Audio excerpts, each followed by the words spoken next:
لفظ لفظ حکمتیں ابر علم آگہی سے برستی بارشیں شرع کے امور سے دین کے شعور سے. امام ابن قیم الجوزیہ رحمہ اللہ نے حیا کی 10 قسمیں بیان کی ہیں. وقت نہیں کہ ہم تمام قسموں کی طرف توجہ کریں. آج حیا کا صرف ایک پہلو میں آپ کے سامنے عرض کرنا چاہوں گا.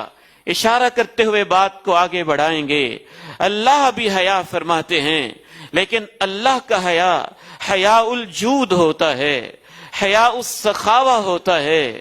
اللہ کے پیارے نبی نے ارشاد فرمایا، بندہ مومن جب اپنے ہاتھوں کو یوں اٹھا لیتا ہے دعا کے لیے تو اللہ کو واپس خالی لوٹاتے ہوئے حیا آ جاتا ہے.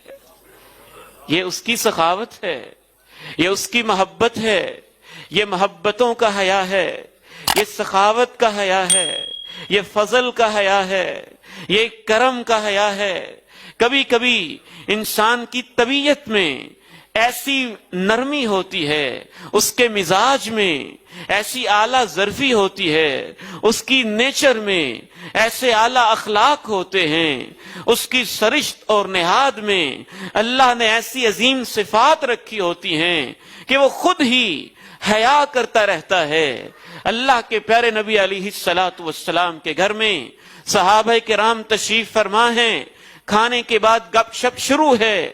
آپ چاہتے ہیں کہ اب چلے جائیں، میں گھر کے معاملات نمٹاؤں، لیکن وہ نہیں جا رہے. اللہ کے قرآن نے کہا فَيَسْتَحْيِي مِنْكُمْ، میرا پیغمبر چاہتا تو تھا کہ یہ مہمان اٹھ کے چلے جائیں، گھر فارغ ہو جائے، اپنی مصروفیات میں مصروف ہو جاؤں، لیکن ان کی طبیعت میں، ان کے مزاج میں اخلاق ایسا تھا کہ میرے صحابہ حیا کی وجہ سے کہہ نہیں رہے تھے کہ چلے جاؤ. یہ بھی حیا ہے. تعلقات میں بھی حیا ہوتا ہے، تعلقات میں بھی حیا ہوتا ہے. حیا الاجلال بھی ہوتا ہے. کسی کی بڑی شخصیت کی وجہ سے، اس کے علم کی وجہ سے، اس کے تقوی کی وجہ سے آپ اس سے حیا کرتے ہیں.